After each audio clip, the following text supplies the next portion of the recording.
Everybody, this is Jonathan Kirsting with the Pittsburgh Technology Council, Tech Vibe Radio, hanging out with Comcast, bringing you our summer of 50 Pittsburgh Tech Stories. And I'm going to say today might be one of our highlight stories, because if anything, the guy I'm talking to today, the company he represents, was actually the inspiration for what we're doing right now.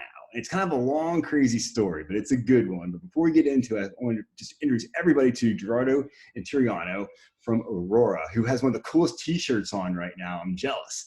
It's like it looks like a ski shirt. Like it should say like Wisp on it or somewhere. It's got that cool 70s like going on. I think it's kind of rad, Gerardo. I'm jealous, and I'm still throwing it out there. I'm open to any sort of T-shirt trades. I do. Yeah, well, now that I know that this is the one that you like, let me see if I can track one of these down. Please. And like I said, hipster medium for me is the perfect size. So. All right, good to know. Which means a large and old man sizes. So yeah, very, very cool. And I'm wearing my Alpha Lab shirt today because I'm trying to support all the good Pittsburgh tech stuff going on. And I want to have an Aurora shirt because I am one of your biggest fans because of the work that you guys do, not just on the technical side of things, Gerardo, but really from what you're doing within the city. And this gets back to my story, right? So I'll be quick because this is going to tee you up. And I'm excited. So I remember it was right as the whole COVID pandemic broke out. We got a call from Neighborhood Allies asking if we put a couple tweets and some Facebook posts up about some Dell chargers. And we said, sure, put the posts up. And like a day or two later, you contacted us here at the Tech Council. And you're like, I want to help. And I was like, cool. What you got some chargers? And you're like, no, we got some money. I'm like, what are you talking about? And you're like, yeah. Like, Aurora's gonna step up and put $25,000 in, and that just blew our minds. We're like, oh my God, but you're like, wait, it can be better. We're gonna leverage this. And we kind of created this Beyond the Laptops initiative, which has raised, I think, over $400,000. So that's right. Oh my God. Like, honestly, I can say this is one of the highlights of my career at the Tech Council was having this happen. So I'll leave it at that. And based on this, we're raising money for the same organization with Comcast. So we're asking anybody who's watching this, go over to beyondthelaptops.org. Just give a small donation, $5, $10, any amount is making a difference because we all got to chip in however we can because all the students are going back to school, Gerardo, with computers, new computers, good computers on the network so they can learn and be part of the world. So I'll leave it at that. No, and we can't say enough good things about the work that the Pittsburgh Technology Council and Neighborhood Allies and all the different partners that were able to step up from, the foundations to the corporations to individuals. I mean, this truly has been a community effort, which I think was really important to us at Aurora, right? Like we didn't want this to just be about us or about the self-driving car industry, but we really felt that this was an opportunity for the tech community to come together and address a gap that is very much related to the work that we do every day, right? Absolutely. Like nobody understands the importance of bridging the digital divide more than the technology community who relies on the same resources that these kids lack. So for us to be able to come in and work with so many other great organizations here in the community and be able to make a difference and see the incredible success of that program and know that come August, as these kids are going back to school, they're going to have that leg up, right? They're going to have that hand up. Exactly. And that it's going to make a difference in those kids' lives. Like there are a few things that can make us feel better than to be able to have an impact in those kids' lives. Something has happened, and just the way you brought the community together around that, to me, just blew my mind. And I just say that's one of my proudest moments of the Tech Council and our tech community here in Pittsburgh, because I'm like, we were thinking, oh, like, if we could get some chargers to some kids, that'd be awesome. And you came in with $25K, and that blew our minds. And then when it just escalated, we actually couldn't believe it was happening. So I'm just glad Aurora's here doing that, because it goes to show you when tech companies come here to Pittsburgh, the good ones like Aurora are here to be like, we're actually part of this community. We're here to do something really good. We're solving tough problems, but we're trying to be part of the community too. And that is just, you can't put enough words behind that. So but I think that's something that's so specific to Pittsburgh though, right? Like you hear about so many other tech communities where there's the competition and they don't collaborate as much as they do in other communities. And I think the thing that excites me about having such a strong presence here in Pittsburgh is that the tech community wants to work together and we want to solve problems together. I mean, certainly in the self-driving space, right? We work with all sorts of different partners when we work with government to showcase the value that this technology and the value that the industry has to the broader city. But that's not something that we want to do alone as Aurora, right? Like we want others to come along with us. And it's an opportunity for us to work with some of the same community partners that came in on Beyond the Laptops are the ones that are talking about, hey, look, this is something that is important to the city. So let's not leave it just up to the self-driving companies, but let's find a way for all of us to work together. Yeah. And I think that that's so cool that Pittsburgh does that. Absolutely. I know one of the things that kind of, I think, was inspired by what you guys did was there were some local staffing companies, IT staffing companies, that wanted to make a difference, and they raised $75,000 for the food bank, which I That's thought awesome. was pretty cool. So you're seeing these things happen, and I just think, man, you know, for as awful as the situation's been, there's been some pretty cool rays of light, and Aurora's been leading that, and I think it's cool. And I know that, like, so you're new to Pittsburgh. I mean, you came here as head of government relations for Aurora, and you came here from Austin of all places. Yeah. You're telling me that you're really digging Pittsburgh, and I'm happy to hear that. So what's it been like so far coming to Pittsburgh and being part of Aurora? It's been an incredible experience. In fact, it'll be a year next week. Really? Yeah, so we've been here for a year now, and we loved it. So long as you continue to have these beautiful mild winters, like the one that we just had, we are going to be as happy as a clam. Right now, you know, look back at my friends back in Texas dealing with triple-digit days every other day, and the weather here has been absolutely beautiful. Yeah, so far so good. But yeah, look, we love the community. It's been an incredibly welcoming community from a corporate perspective, from an personal perspective. We think that Pittsburgh is a great place to raise a family, and our kids are enjoying it. My wife enjoys it. There's so many incredible things to do here, from the museums to the trails to the parks. So honestly, it's a big part of the reason why Aurora is committed to staying here, to continue to grow here. And even during COVID, right? Like, we've continued to hire. Like, we have not slowed down. I mean, when I was hired a little bit over a year ago, there were 250 employees. You're like 500. And just we're up to over 500. So in a year, we've doubled. Wow. Oh my God. So that's exciting, right? It's exciting to see the growth of the company and the continued commitment to the community and to here in Pittsburgh. That's like every day there's a new person starting. It's a lot of growth, but it's awesome. Yeah, and in Pittsburgh, and I just think that's so amazing. And you've been expanding, obviously. I mean, you made some really cool headlines last week with the focus you guys are going to be putting on the 18-wheelers, I guess, for lack of a better term. Yeah. There's capabilities there, and a new office in Texas and Dallas and everything like that, which is great. But I'm like, you still call Pittsburgh HQ. Pittsburgh will always be. So we very much consider ourselves a dual headquartered company, and Pittsburgh is key to the founding. It's key to several of our founders, right? We've been here from the very beginning, and that's never going to change. Absolutely. I mean, I remember when you guys first opened your doors here, and all these self-driving companies were opening and moving to Pittsburgh, and it was like you just knew something cool was happening. And now it's like really Pittsburgh is, I think, actually being branded now as the center of self-driving technology is really what it boils down to. It's absolutely one of the epicenters, right? Like, there's a reason why governments from across the country, state and local governments, are calling the state of Pennsylvania and are calling the city of Pittsburgh to understand, like, what is it that the city and the state are doing to work so closely with industry. In fact, later today, one of our team members is presenting with PennDOT at a conference to talk about what that private-public partnership looks like. Cool. Right. It's really important for us to be able to have those relationships in our industry. And that's something that's going to be the same no matter what community you're in. And Pittsburgh and Pennsylvania are leading on that front. So to be able to work with the state and with the city and have that relationship that works and that allows for this technology to be tested and to be deployed here in Pittsburgh, it's certainly putting the city on the map. Very much so. So exciting. So let's talk a little bit more about Aurora. It was pretty cool. We had you on our business as usual webcast last week. Yeah. And actually I got to host it. It was kind of fun. Like, Audrey was like stranded at the airport at a meeting, was like, I can't make it. She's like, Jonathan, can you take over? I'm like, I'm in. I know exactly what questions to ask. It's going to be good. And the thing I was excited about with that webcast was you really being able to explain what Aurora does, because it's more than just, autonomous cars. We've all seen your cars with your stuff on top and they're going through town. I get proud when I see that. I'm like, yeah, man, that's happening in Pittsburgh. But then, but there's more to that. Could you tell us really about all things Aurora does? Because it's about making transportation safe, and it goes deep. Sure. Yeah. So, I mean, I think where we start is the mission of the company, right? So the mission of Aurora is to deliver the benefits of self-driving technology safely, quickly, and broadly. And there's 4 words that we talk about there. So the first word is benefits, right? Like we believe that we don't want to be just another technology company. And we think that the benefits of this technology are really transformative across so many different parts of our lives. And so we want to make sure that everybody has access to those benefits.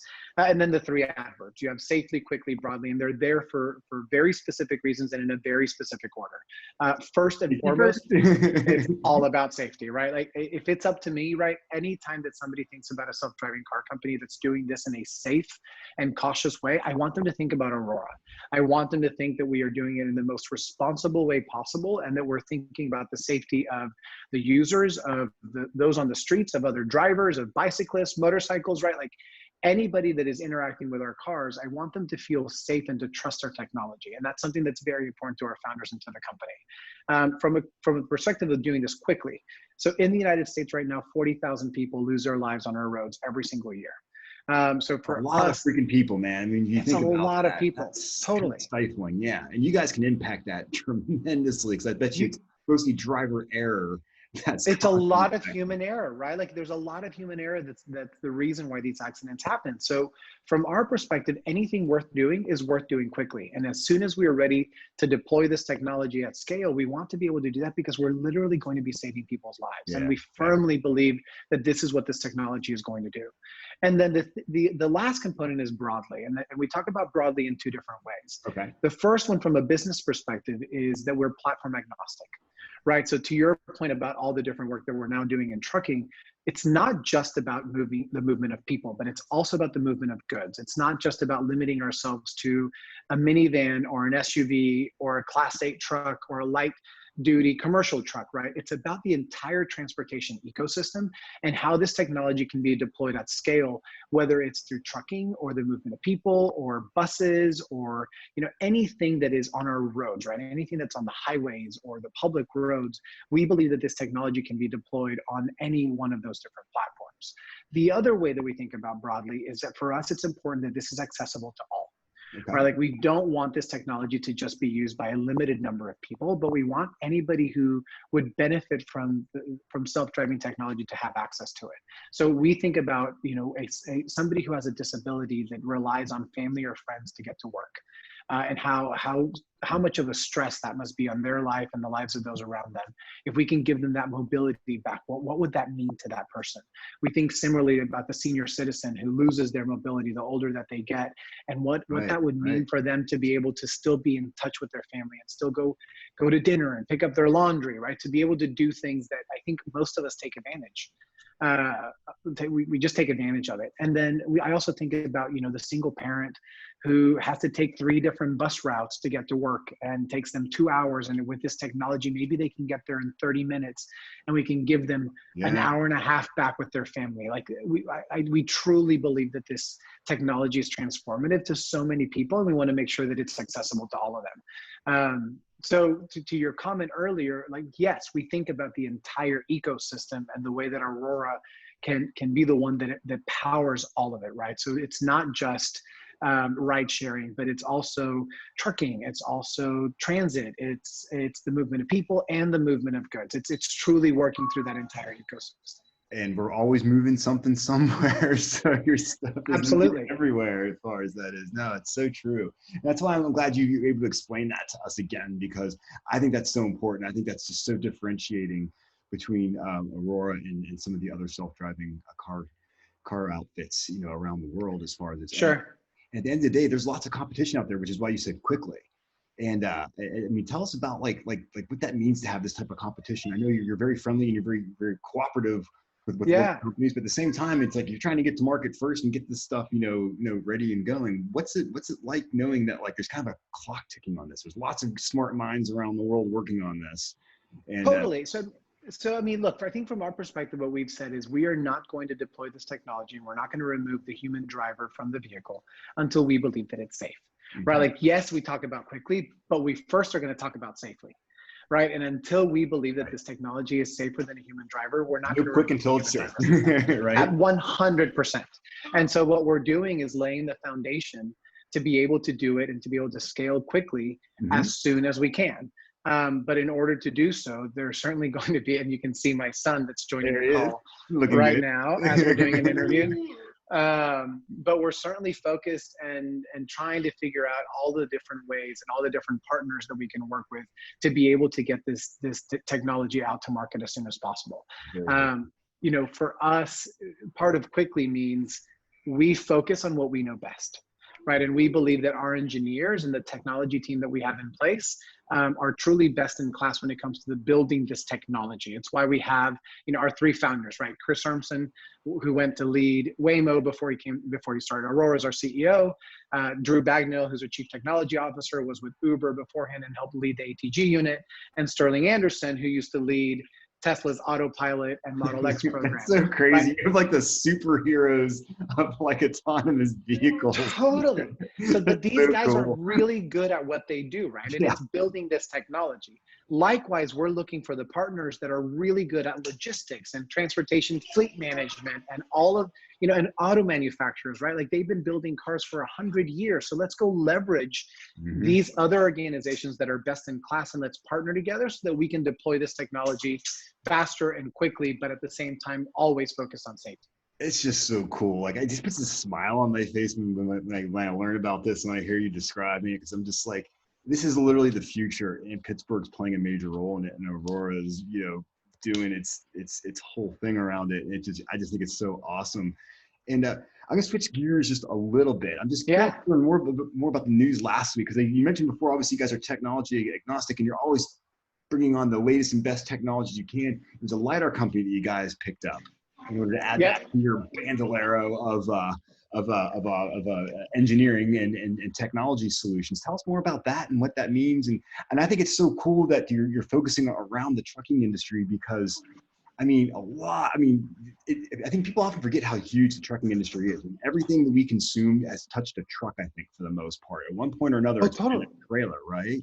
And then it's trillions of dollars, right? Like it's a massive industry. I mean, you think about the companies today that are advertising companies, right? Like I think the advertising industry is in the hundreds of billions of dollars, right? Yet some of the biggest companies in the world today are the ones that are dependent on that advertising industry.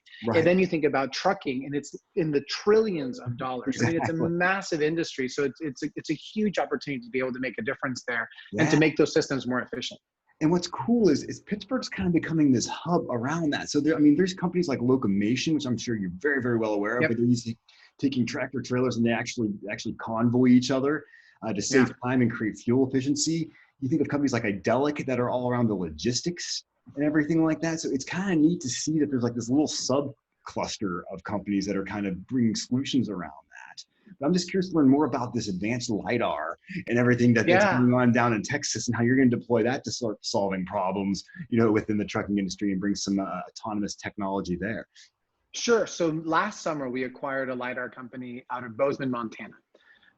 So now we have a Bozeman office, which is a pretty awesome place to go visit as well. Have you been there yet? Because Bozeman would be pretty sweet. I have. Yeah. Bozeman is pretty awesome. I cannot complain. Having to go to visit the Bozeman office is not, you won't find too many people complain about that. Is that considered like big sky country at that point? Like that's the Montana slogan, right? Yeah, okay. I think it's called the Big Sky Airport, in fact. See, okay.